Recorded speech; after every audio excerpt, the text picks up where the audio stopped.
자, 토지를 보니까 어때요? 좋아요? 자리가 좋아요? 네, 보셨죠? 그 빈대가 많이 없어요, 그죠? 웬만큼 다 찼어요, 그죠? 그리고 이제 이게 마지막 모퉁이 자리입니다, 그죠? 이 자리 비었는데, 지금 보시면, 이제 상가들은 아직도 다 차지 못하고 비어 있어요, 그죠? 요 1층 상가들이 차고, 그죠? 여기가 활성화 되려면 조금 더 시간이 걸릴 것 같아. 예, 지금 다 새로 지어서 다 입주는 돼가고 있는 것 같은데, 아직 1층에 대한 상가들은 다 세팅되지 못했다. 그러면 우리가 이제 요런 단지들을 비교해 볼 필요가 있어요. 김포나 파주나 운정이나 이렇게 보면 한 10년 정도 전에 형성이 돼서 지금 세팅이 된 데는 비싼 데는 한 같은 사이즈로 봤을 때 18억까지 가요. 그리고 좀 더 그 지역이 고급화돼서 1층 상가들이 활성화돼서 모이는 지역 그럼 보면 21억까지도 가요. 근데 그 외에 조금 변두리고 이제 막 형성되는 데 보면 뭐 12억, 13억 초반 이렇게 형성된단 말이에요. 그럼 이제 우리가 그게 뭐냐면 토지 가격이 주요. 토지 가격. 평당 1200, 1400 이렇게 가는 데 하고 이제 600, 500에서 800 올라가는 데 하고 1000이 넘게까지가 언제냐는 얘기예요. 그러니까 지금 제가 보니까 이 주변에는 한 600만 원, 620만 원 정도 거래된 사례를 보면 토지만. 근데 우리 감정은 지금 950이란 말이에요. 그죠? 그럼 요 제가 볼 때 요거는 2, 3년 후에는 가지 않을까 싶어요. 그죠? 근데 우리가 이제 그게 확실하다면 내가 뭐 3년치 이자 내가 뭐 준비해서 갈게 하고 갈 수 있잖아. 그죠? 근데 그게 어떻게 될지 모르지. 근데 통산이 흐름을 보는 거, 흐름을. 그래서 자꾸 비교를 해봐야 돼. 우리가 가끔 보면 이렇게 이제 다가구, 다세대 이런 근린 시설들 주변을 많이 갔었어요. 그죠? 한 번씩 가면 여러분들이 자꾸 주무시거나 떠들지 말고 초입 들어갈 때 봐야 돼요. 자꾸 주변을. 아까 제가 김포 설명했죠. 시내폴리스, 그 다음에 그 풍무지역, 시내폴리스 맞은편, 거기 이제 색깔칠하고 개발됩니다. 건너편, 일산의 행복주택 도시 반 올라갔습니다. 하고 아까 저희가 오는 길에 우측에 보면 막 이제 선 긋고 도로 공사하고 있었단 말이에요. 거기 이제 앞으로 3년 반 후에는 또 아파트들이 쫙쫙 올라갈 거란 말이에요. 그러면은 3년 반 후에 아파트 시세에 따라서 미분양이 많이 날 수도 있고, 그죠? 뭐 찰 수도 있고, 그런 거예요. 똑같이 비교하는 거예요.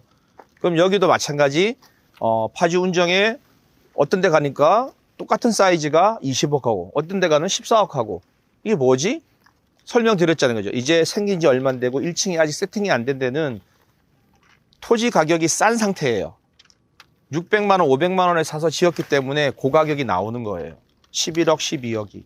근데 1000만 원이 넘어가면 15억, 16억, 18억 가는 거란 말이에요. 그러니까 땅값이 땅값.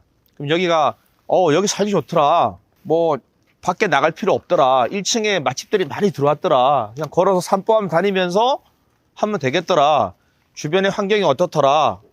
공기 좋더라. 조용하더라. 괜찮더라. 이렇게 되면 그죠? 올라가겠죠. 그래서 여러분들이 들어올 때 초입을 보고 환경이 어떤가를 보고 여건이 어떤가를 자꾸 비교를 해보셔야 돼. 그래 내가 여기 투자해서 지금 투자하면 이거 올라가겠다. 1000만 원 넘어가겠다를 볼 수 있는 거잖아요. 이건 건물을 보는 게 아니고 토지를 보는 거예요. 토지 가격이 얼마로 올라가느냐. 평당. 매매될 때도 뭐 13억, 14억 올라가는 게 건물은 아니잖아요. 그죠? 지가예요, 지가. 좋다고 하는데 여기 이제 지을 땅이 없어요. 건물 가격이 올라가기 시작하겠죠. 그죠? 그게 땅값이요, 땅값. 제가 볼 때 600 초반이면 나쁘지 않다고 생각을 해요. 근데 지금 현재 감정처럼 950이면 좀 높은 거죠. 그죠? 그죠? 작년 거래된 거 보면 한 600 초반에 거래가 됐단 말이에요. 그래서 집을 지었단 말이에요. 그죠? 그러니까 아직 그 시세로 간다고 했을 때 본다고 하면 나쁘지는 않다. 근데 여기는 맨 끝이야. 아까 말씀드렸지만 이게 상가를 지었어. 1층에 넣었어. 한 2개를. 과연 분양이 될까? 입주가 될까? 세입자가 들어올까? 뭐가 들어와야 들어오지? 저 입구서부터 굳이 입구에서부터 끝까지 오려면 뭔가 플러스가 있어야 되는데 그 플러스가 뭘까? 그걸 여러분들이 볼 줄 알아야 된다는 얘기예요. 그러려면 어떻게 해야 돼요? 차에서 주무시거나 떠들지 말고 잘 봐야지요. 그죠? 잘 봐야지. 두부집이나 도토리묵 막걸리집 하면 산이 있으니까 진짜로 여기가 활성화된 이게 좋다면 아까 말씀하신 대로 도토리묵, 두부, 순두부, 막걸리 괜찮죠.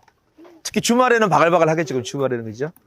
그럼 평일에 할 수 있는 게 뭔가 또 이제 연계해서 자 그런 게 바로 여러분들 아이디어예요. 아이디어. 자꾸 비교하시고 봐야 돼. 그래서 사실은 공기만 나쁘지 않으면 이렇게 한번 뺑 걸어서 보고 그죠?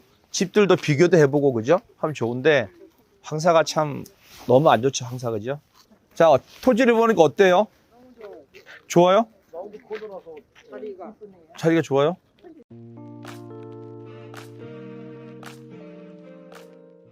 (117평)이에요. 117평 11억 3천에서 한번 유찰됐어요. 제곱미터당 290만 원, 평당 그러면 한 70만 원, 그죠?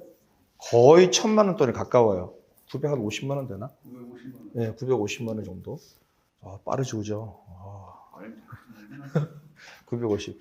자, 그러니까 집가가 많이 올랐던 얘기예요. 실제로 요 물건의 주변에 매매가를 보면 여기가 이제 주거지역이죠, 그죠? 아파트 옆에 주거지역.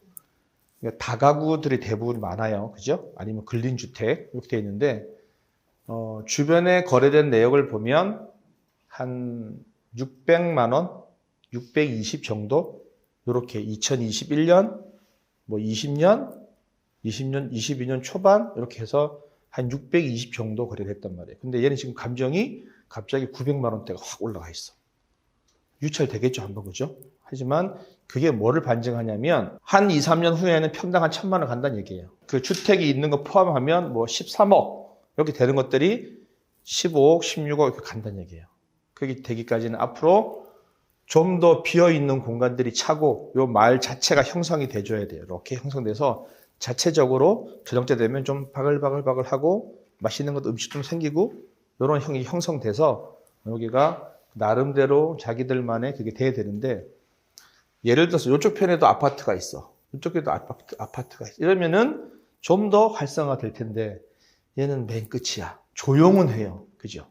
환경적으로 조용은 한데 1층에 상가를 들어오게 되면 상가의 가치가 떨어지겠죠. 왜? 쉽게 말하면 장사가 덜 될 거 아니야. 올 수 있는 유입 인구가 한계가 되니까.